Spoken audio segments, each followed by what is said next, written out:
Diamonds are forever.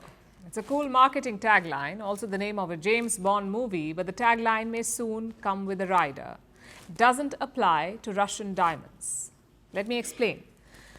The G7 countries have announced a ban on Russian diamonds. It starts from the new year, and the plan has two phases. First, a ban on processed diamonds from Russia, basically the finished product. The second is on indirect imports. So India bought rough diamonds from Russia. They were polished and processed here and then exported abroad. From March 2024, even those will be banned. Now, we've been hearing about this plan for a long time. It was announced by the G7 this month, but India is not happy about it. Reports say New Delhi has made two requests to the G7. One, to delay the ban, and two, to give them more clarity. Like, how will a stone's origin be traced? How will it be certified? Will polishing companies have to give a lot of information?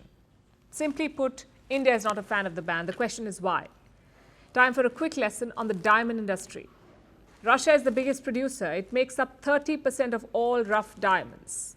The G7 nations, or some of the biggest economies in the world, that's the group of 7, they are the biggest buyers. They make up 70% of the consumption. And between them is India. 90% of the polishing and cutting is done here. Randomly, take 15 diamonds. Chances are 14 were processed in India. It tells you how big the industry is. India's diamond sector is based in the western state of Gujarat, mostly in the city of Surat. It employs around 5 million people. It also generates $23 billion in exports. That's 10% of India's total merchandise outflow. Imagine that, 10% from gems and jewelry. So to recap, most of the world's rough diamond comes to India. We polish it, process it, and export it. And it makes a lot of money. Now we come to the G7 ban. The idea is to throttle Russia's exports, to make sure that countries do not buy Russian stones. India buys them indirectly.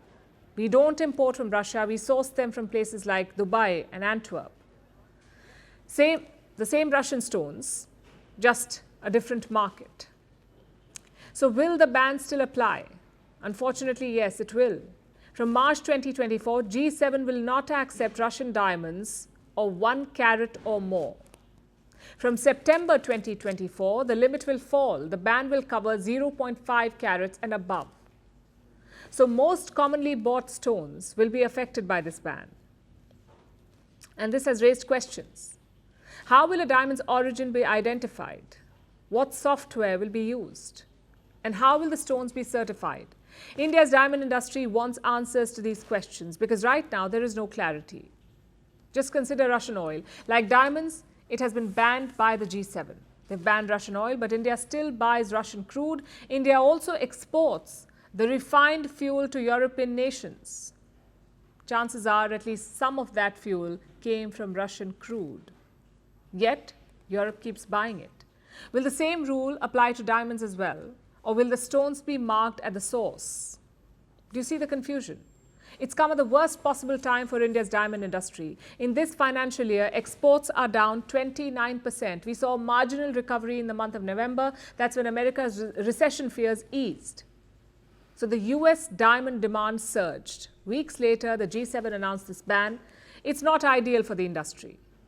But on paper, the government is confident. Officials say India processes smaller Russian diamonds, so maybe the impact will be limited.